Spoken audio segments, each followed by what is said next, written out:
Assalamualaikum warahmatullahi wabarakatuh. Apa kabar sahabat edukasi? Jumpa lagi dengan kami Instalasi Promosi Kesehatan Rumah Sakit Dr. Zainul Abidin dalam program Tanya Kesehatan. Baik, pada hari ini kita akan berbincang-bincang seputar penyakit jantung bawaan pada anak. Pada hari ini sudah hadir yaitu pemateri kita, yaitu Profesor Dr. Herlina Dimiati, spesialis anak konsultan jantung. Baik, kita sapa dulu. Assalamualaikum, Prof. Waalaikumsalam warahmatullahi wabarakatuh. Salam sehat untuk kita semua. Baik, sahabat edukasi, pada hari ini kita akan berbincang-bincang tentang jantung bawaan pada anak. Kita sudah hadir pemateri tadi, yaitu Profesor Dr. Herlina Dimiati, spesialis anak konsultan. Beliau adalah salah satu guru besar di Fakultas Kedokteran Universitas Syah Kuala dan juga salah satu dokter spesialis anak di Rumah Sakit Dr. Zainul Abidin, yaitu konsultan jantung. Baik, Prof, kita lanjut saja dengan perbincangan kita bahwa seperti kita ketahui, jantung bawaan pada anak ini mungkin di Indonesia maupun internasional itu masih tinggi ya, masih ada. Kalau kita lihat dari 1000 bayi lahir hidup itu mungkin ada 10 ya, dokter ya. 8 sampai 10 ya. 8 sampai 10 itu menderita jantung bawaan. Baik, mungkin sahabat edukasi untuk lebih detailnya mari kita dengarkan yaitu apa itu tentang jantung bawaan pada anak ini, Prof. Ya. Terima kasih host pagi hari ini. Bapak Ibu sahabat edukasi Rumah Sakit Zainul Abidin, sebelum kita kupas tuntas tentang penyakit jantung bawaan, tentu kita harus tahu dulu apa sebenarnya penyakit jantung bawaan. Nah, per definisi penyakit jantung bawaan itu adalah suatu kelainan struktur daripada organ jantung yang bisa ditemukan pada saat bayi lahir. Apa penyebabnya? Karena pada saat bayi di dalam kandungan ibunya itu pembentukan organ jantungnya terkendala, sehingga begitu dia lahir kita akan menemukan kelainan jantung pada bayi tersebut. Mungkin itu per definisi. Tadi host juga sudah menyampaikan bahwa banyak sudah kita temukan penyakit jantung bawaan di Aceh sendiri, di Indonesia, bahkan di dunia. Karena secara insidensi atau angka kejadiannya itu ada 8 sampai 10 anak menderita penyakit jantung bawaan. Kelahiran hidup dari 8 sampai 10 kelahiran hidup itu menderita penyakit jantung bawaan. Bisa kita bayangkan kalau di Aceh ini ada misalnya 400 kelahiran, tentu akan terjadi 8 kali 4 atau 10 kali 4. Jadi antara 32 sampai 40 itu penderita penyakit jantung bawaan kasus baru yang kita temukan. Mungkin itu secara pendahuluan tentang penyakit jantung bawaan tadi. Baik, kalau kita lihat ini risiko terhadap penyakit jantung bawaan ini masih tinggi, Prof ya. Iya. Itu dari 400 bisa 8 sampai 10 dikali 4 lagi ya. Iya. Itu prevalensi untuk kejadian penyakit jantung bawaan, Prof. Mungkin kalau kita lihat daripada jantung bawaan ini, Prof, kalau prevalensi antara bayi lahir laki-laki perempuan itu lebih banyak terjadinya kepada bayi perempuan atau bayi laki gitu, Prof. Jadi sebelum kita melihat angka kejadian menurut seks, menurut jenis kelamin, tentu kita akan menilai dulu kelainan-kelainan jantung itu, penyakit jantung bawaan itu bisa terjadi karena proses ketidakbagus atau ketidakbenaran itu di mana saja. Kalau kita melihat struktur anatomi jantung, itu jantung kita terdiri dari 4 ruangan. Antara ruangan-ruangan tersebut ada sekat atau ada katup. Jantung itu sendiri, tugas dia memompakan darah. Darah itu akan keluar melalui pembuluh darah besar yang disebut aorta dan nanti akan masuk ke dalam jantung lagi menurut pembuluh darah dari paru. Jadi kelainan jantung bawaan itu bisa terjadi pada sekat dinding jantung, bisa terjadi pada katup jantungnya dan bisa terjadi kepada pembuluh darah jantungnya. Dan karena banyaknya tempat defek, maka banyak juga jenis-jenis kelainan jantung bawaan. Nah, kalau rasio antara perbedaan jenis kelamin sebenarnya secara mendetail itu tidak jauh berbeda, tetapi ada beberapa penyakit jantung bawaan yang itu bisa banyak kejadiannya pada wanita. Contohnya, jika terjadi defek pada septum antara atrium kiri dengan atrium kanan yang kita kenal dengan nama jenis penyakitnya itu adalah ASD. ASD itu banyak terjadi pada anak perempuan. Tetapi kalau yang problem pada pembuluh darah seperti ductus yang masih tetap terbuka, disebut juga penyakitnya itu patent ductus arteriosus, itu tidak ada perbedaan jenis kelamin antara laki-laki dengan perempuan. Mungkin itu kan secara statistik yang dinilai selama ini kejadian-kejadian penyakit jantung bawaan tersebut. Baik, Prof. Menarik sekali sahabat edukasi, kita hari ini akan mengupas lebih lanjut tentang jantung bawaan pada anak. Mungkin untuk selanjutnya sahabat edukasi pasti lagi menunggu ini bagaimana gejala dan tanda bahwa seseorang anak atau bayi baru lahir itu sudah menderita itu jantung bawaan. Nah, sebelum kita sampai kepada tanda dan gejala, saya akan mengupas sendiri secara global. Secara umum itu, penyakit jantung bawaan itu kita kenal ada dua jenis, yaitu penyakit jantung bawaan yang tidak biru dan penyakit jantung bawaan yang biru. Sayangnya di masyarakat kita itu identik dengan penyakit jantung bawaan itu harus biru. Padahal secara statistik, angka kejadian penyakit jantung bawaan yang tidak biru itu jauh lebih banyak adanya di masyarakat. Tetapi karena yang jenis biru ini mudah dikenal, maka masyarakat menganggap bahwa kalau kelainan jantung bawaan, anak saya harus biru. Jadi itu yang mungkin kita tidak jemu-jemu mengedukasi kepada sahabat-sahabat Rumah Sakit Umum Zainul Abidin dan sahabat-sahabat di Aceh bahwa terminologi biru itu tidak selalu identik dengan kelainan jantung. Nah, itu satu. Jadi gejala awalnya apa? Kalau yang penyakit jantung bawaan jenis biru, tentu begitu lahir kita akan melihat anak itu biru. Tapi kalau yang tidak biru, banyak gejala-gejala yang akan muncul nantinya kalau itu tidak tertata laksana dengan baik.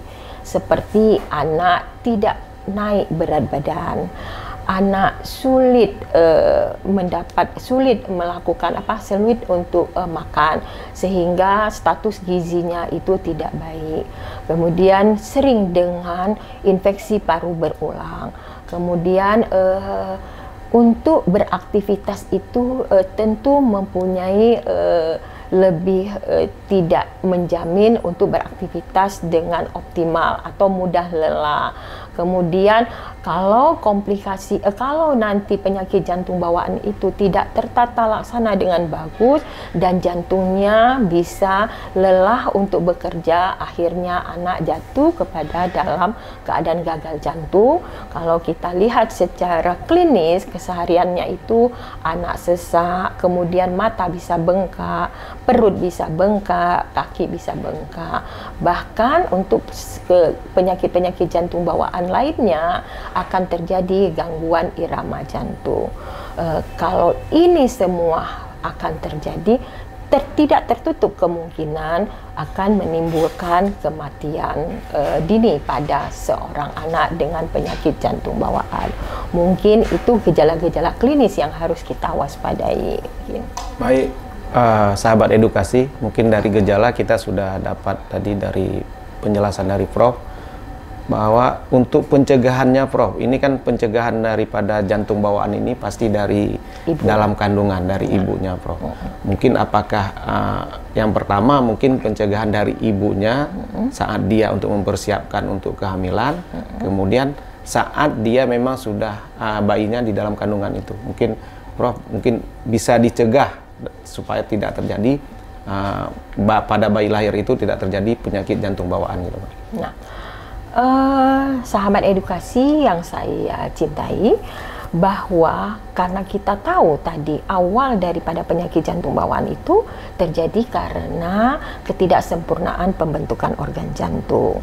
Nah, ini kita akan awasi pada ibu-ibu yang mengalami kehamilan. Nah, ibu harus cukup gizinya, ibu harus memeriksa kandungannya dengan teratur, dan jika ada kejadian abortus habitualis atau keguguran yang keseringan, itu juga harus kita evaluasi. Karena apa?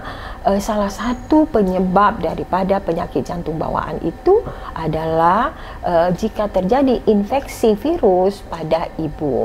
Nah, saat ini pemerintah kita sudah menggalakkan pemberian imunisasi MR atau measles rubella kepada anak-anak kita. Mengapa itu harus digalakkan? Karena jika imunitas community itu tidak tercapai untuk suatu infeksi virus rubella, maka jika rubella itu akan menginfeksi ibu yang hamil, kemungkinan anak lahir dengan cacat karena infeksi rubella yang kita kenal dengan congenital rubella syndrome itu hampir di atas 80%. Kemudian selain gizi ibu, mungkin perlu diperhatikan penyakit-penyakit ibu yang harus terkontrol. Salah satunya adalah penyakit gula atau diabetes pada ibu hamil. Kalau kadar gulanya tidak terkontrol dengan baik, itu akan menimbulkan persentase penyakit jantung bawaan tinggi. Selain itu bisa juga logam-logam berat, bisa juga radiasi.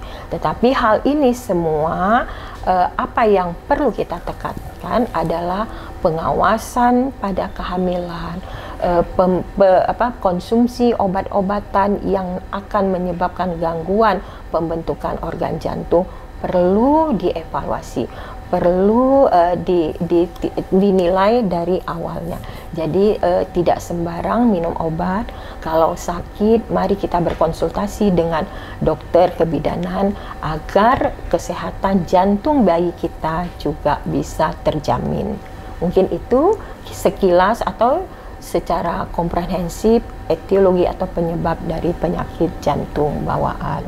Baik Prof, mungkin menarik juga kalau kita lihat bahwa penyakit jantung bawaan ini kan bisa diderita oleh tadi bayi, kemudian dia bisa dewasa, kemudian apakah ada pengaruhnya nggak? Misalnya dia ibunya udah jantung bawaan, pada saat dia melahirkan bayinya itu kira-kira berapa persen nanti anaknya itu juga tertular dengan penyakit jantung bawaan tadi? Ada angka statistik yang menyatakan bahwa penyakit jantung bawaan itu bisa juga terjadi pada penyakit jantung bawaan itu bisa terjadi pada anak yang lahir dari ibu dengan penyakit jantung bawaan, tetapi persentasenya tidak besar. Tetapi apa yang harus kita evaluasi, sekali lagi saya tekankan, evaluasi pemeriksaan bayi itu harus ketat. Dan saat ini baik kami di dokter jantung anak dan dokter obstetri ginekologi sendiri yang feto maternal, kita sudah bisa menilai struktur anatomi jantung pada saat bayi di dalam kandungan. Kita bisa menilai irama jantung pada saat bayi di dalam kandungan yang dikenal dengan pemeriksaan namanya feto maternal. Jadi dokter jantung anak bekerja sama dengan dokter obstetri ginekologi yang konsultan feto maternal sejak awal itu bisa melihat atau bisa menilai keadaan jantung bayinya. Dan kalau ini bisa kita nilai, sebenarnya kita bisa mempersiapkan kelahiran bayi ini dengan seksama. Kenapa saya mengatakan bisa mempersiapkan kehamilan ini? Ada penyakit jantung bawaan yang dikenal dengan critical congenital heart disease atau penyakit jantung bawaan kritis, itu harus tertata laksanaan dengan cepat. Kalau begitu dia biru, apa tata laksana yang harus segera kita siapkan jika memang sudah terdeteksi? Contohnya mungkin kita akan tetap membuka duktus dari PDA itu agar tetap terbuka sehingga oksigenasi ke seluruh tubuh itu bagus, anaknya tidak biru-biru amat, terutama oksigen yang kita harapkan untuk otak anak, untuk perkembangan dia di masa akan datang. Setelah itu tertata laksana dengan emergensi, kita akan memikirkan tata laksana lanjutkan daripada bayi-bayi yang lahir tadi yang sudah kita deteksi sejak dini. Mungkin itu yang bisa saya sampaikan. Baik, dan mungkin ini Prof, penjelasannya sudah sangat banyak dan saya rasa sahabat edukasi juga sudah bisa memahami tentang jantung bawaan ini. Pernah mungkin Prof saya baca suatu artikel itu ada bahwa penyakit jantung pada anak ini bisa bawaan atau didapat. Itu gimana itu Prof? Nah, kalau kita mendengar penyakit jantung pada anak itu sebenarnya secara garis besar itu bisa dua.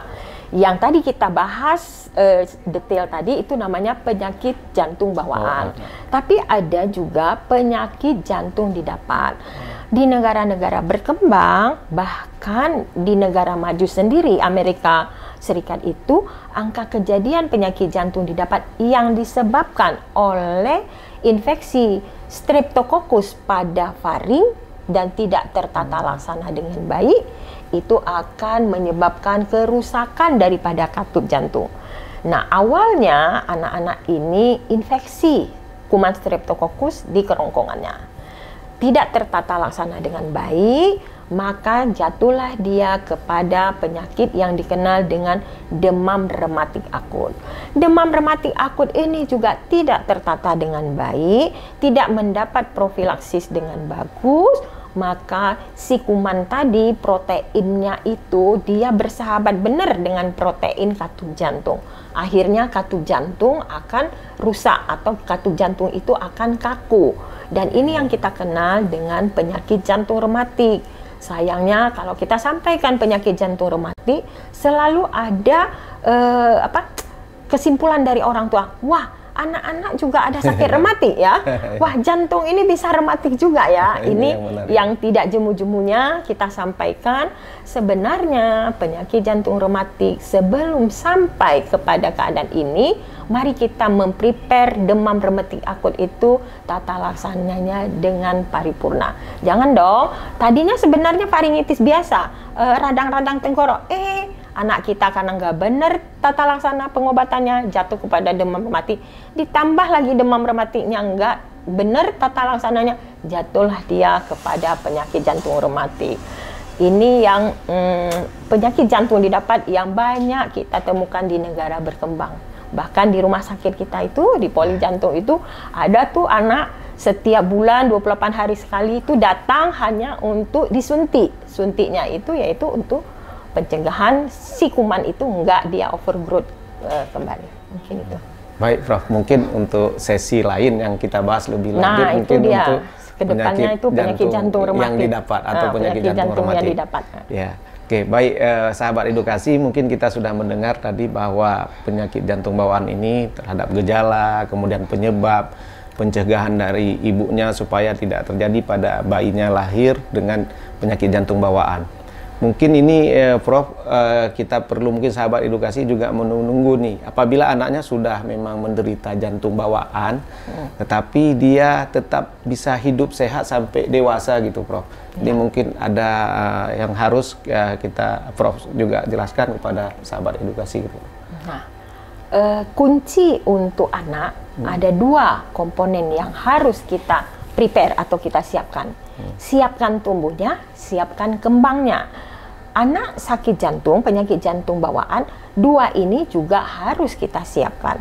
Walaupun tadi bahwa anak dengan penyakit jantung bawaan itu status nutrisinya nggak cukup bagus, sehingga mungkin tumbuhnya juga tidak cukup bagus untuk anak seusianya. Tetapi end goal kita, tujuan kita akhir adalah untuk membuat optimalisasi tumbuh kembang anak tersebut. Nah, secara komprehensif, tata laksana penyakit jantung bawaan itu ada dua. Sebelum kita sampai kepada tata laksana, tentu kita akan menegakkan diagnosa. Untuk penegakan diagnosa anak dengan penyakit jantung bawaan itu, ya selain kita riwayat, kita lakukan pemeriksaan fisik, kita lakukan pemeriksaan penunjang. Pemeriksaan penunjang itu awalnya itu adalah ronsen dada atau fototorak. Nah, kadang-kadang kami sebagai klinisi, sebagai dokter jantung anak juga repot. Begitu bayinya lahir biru, kita akan melakukan foto dada, itu orang tua langsung menyatakan, anak saya nggak kena radiasi. Padahal pemeriksaan penunjang itu adalah pemeriksaan penunjang lini pertama yang harus kita kerjakan, siapkan. Kemudian ada pemeriksaan rekam jantung yang dikenal dengan elektrokardiografi. Itu dengan meletakkan chest lead di tangan dan di dinding dada, itu akan keluar gelombang-gelombang jantung, gelombang listrik jantung tersebut. Dari sini kita juga bisa menilai apakah ruang jantung anak kita itu besar atau adakah kelainan irama. Jadi foto dada EKG ini mutlak harus dikerjakan pada anak-anak yang akan kita lakukan pemeriksaan komprehensif untuk sampai kepada diagnosa pastinya. Setelah dua pemeriksaan ini dikerjakan, ada pemeriksaan penunjang lain yang wajib kita lakukan, yaitu pemeriksaan laboratorium darah. Dan laboratorium darah itu bisa menilai bagaimana keadaan status hematologi anak tersebut. Kemudian setelah lakukan pemeriksaan lab, ada namanya pemeriksaan baku emas atau standar, yaitu dengan pemeriksaan USG jantung yang dikenal dengan nama ekokardiografi. Dari USG jantung itu kita bisa melihat ruang jantung, kita bisa melihat pembuluh darah, kita bisa melihat katup jantung, kita bisa melihat di mana sebenarnya kebocoran itu terjadi. Apakah kebocoran itu terjadi di sekat antara serambi kiri, serambi kanan, di bilik sekat antara bilik kiri dengan bilik kanan, atau ada pertukaran pembuluh darah yang posisinya tidak semestinya. Nah, ekokardiografi itu adalah pemeriksaan baku emas. Tetapi kadang-kadang ada salah persepsi. Bukan semua anak dengan curiga jantung itu langsung kita eko. Tidak. Karena ada kelainan jantung bawaan juga, tadi struktur dan fungsi, yang problemnya irama. Sehingga dari EKG kita akan menelusuri pekerjaan irama jantung itu ke tahap lanjut yang disebut dengan pemeriksaan Holter monitoring. Nah, dengan beberapa pemeriksaan penunjang ini sebenarnya kita sudah bisa menegakkan diagnosa ini di atas 90%. Tetapi ada beberapa kasus yang kita perlu naik kepada pemeriksaan penunjang lainnya. Contohnya untuk critical congenital heart disease atau kompleks kelainan jantung bawaan, itu kadang-kadang kita memerlukan MSCT, kita memerlukan MRI, kita memerlukan kateterisasi jantung. Nah, hal-hal ini harus kita lakukan untuk penegakan diagnosa. Begitu diagnosa tegak, kadang-kadang pasien bisa pingsan ketemu saya, karena kita tidak bisa mengatakan ini tidak apa-apa, karena memang ini dengan problem yang kompleks.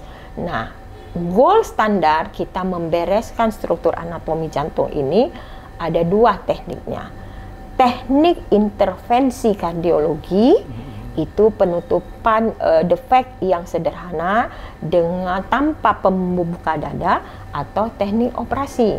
Jadi kalau mendengar tindakan ini kadang-kadang hampir di atas 60% orang tua mundur. Dia mengatakan cukup obat saja. Obat itu tidak memperbaiki struktur jantung yang bermasalah, tapi obat itu akan melindungi kinerja jantung sementara. Kinerja yang sementara ini artinya dengan obat tidak menutup defek. Inilah tata laksana yang harus mutlak kita kerjakan. Tetapi ingat, tadi goal kita adalah tumbuh dan kembang. Nah, untuk prepare tumbuh dan kembang, contohnya kalau dalam keadaan status nutrisi yang tidak cukup baik, mari kita bekerja sama dengan sejawat kita di bagian gizi untuk menyiapkan nutrisi pada anak tersebut. Nah, mari kita bekerja sama dengan teman-teman dokter anak yang tumbuh kembang untuk mengevaluasi kembangnya. Di dalam kembang ada preventif yang paling penting adalah tidak menyebabkan anak ini terserang penyakit infeksi. Artinya ada penyakit infeksi yang bisa kita prepare atau kita payungi, yaitu dengan pemberian imunisasi. Jadi dalam forum edukasi ini saya menyampaikan bahwa tidak ada kontraindikasi imunisasi untuk anak-anak dengan penyakit jantung bawaan. Mungkin itu secara komprehensif. Kalau ada tanya jawab lagi yang lain, nanti kita gali lagi. Baik, Prof. Mungkin untuk tadi kan kita mendengar nih dari Prof bahwa penjelasannya untuk mendirikan diagnosa, ada beberapa pemeriksaan penunjang. Kemudian ini pasti sahabat edukasi khususnya wilayah Aceh mungkin layanan untuk konsultan jantung itu didapatkan di Rumah Sakit Zainul Abidin itu bagaimana, Prof? Nah, alhamdulillah sejak saya pulang sekolah 2008 itu Rumah Sakit Umum Zainul Abidin ini sudah cukup untuk menyediakan sarana prasarana untuk diagnostik dan untuk bedah jantung simpel itu sudah bisa kita kerjakan di sini. Nah, untuk layanan kardiologi anak itu ada saat ini ada 2 tempat. Di Poliklinik Jantung itu setiap hari Senin, atau di Poliklinik Anak Rabu dan Jumat. Bisa berkonsultasi kepada kita di Rumah Sakit Umum Zainul Abidin. Satu lagi saya sampaikan kepada sahabat edukasi bahwa tata laksana anak dengan problem penyakit jantung bawaan itu bukan tata laksana jantung saja, tapi tata laksana komprehensif. Karena ada beberapa kasus penyakit jantung bawaan itu akan bisa terjadi problem problem kembangnya. Contohnya pada anak-anak dengan Down syndrome itu banyak kejadian penyakit jantung bawaan. Pada anak-anak dengan hipotiroid banyak kejadian dengan penyakit jantung bawaan. Yang terbaik tata laksana anak penyakit jantung bawaan adalah tata laksana komprehensif dari semua divisi untuk tumbuh kembang optimal. Walaupun dia sakit, kan penyakit jantung bawaan anaknya sakit, tapi kalau kita prepare dengan optimal, insya Allah tumbuhnya bisa mendekati atau bisa mencapai normal seusianya. Kembangnya seperti itu juga. Baik, para pemirsa, kita sudah mendengar sahabat edukasi semua bahwa tentang ulasan tentang bagaimana penyakit jantung bawaan yang diderita pada anak, baik itu secara nasional, kemudian maupun di Aceh sudah dijelaskan oleh pemateri kita itu Profesor Dr. Herlina Demiati, spesialis anak konsultan jantung. Baik, para pemirsa, sahabat edukasi, kami dari Promosi Kesehatan Rumah Sakit, saya selaku host Suparman dan pemateri kita pada hari ini yaitu Profesor Dr. Herlina Demiati, spesialis anak konsultan jantung. Kami pamit undur. Salam sehat. Salam edukasi. Assalamualaikum warahmatullahi wabarakatuh.